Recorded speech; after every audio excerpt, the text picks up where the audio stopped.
Napasugod sa opisina ng Barangay Commonwealth, Quezon City ang lalaking ito na ninakawan umano ng cellphone ang nagpakilalang agent ng isang telco company.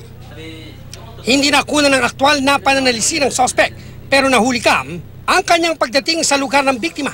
Naka-uniforme ang suspect kaya pinapasok siya sa bahay ng biktima. Nagkunwari raw itong kinukumpuni ang router at linya ng telepono. Nagpanggap siya na taga-telecom agent, tapos may dala siyang application form. Tapos habang susulat ako, kasi mahaba yun, nakalapag yung cellphone ko. Pagtingin ko, wala na siya. Pati yung cellphone ko. Bumalik na pala sa motor at tumakas ang suspect. Hindi man nahuli kam ang pananalisi. Nagpakita ng litrato ang biktima na galing sa post ng isang netizen na biktima rin umano ng suspect. Pareho ang uniform na gamit ng suspect. Nakasaad sa post nito ang ginawang modus at nagbabala pa siya sa lahat ng makakabasa ng post na mag-ingat sa suspect.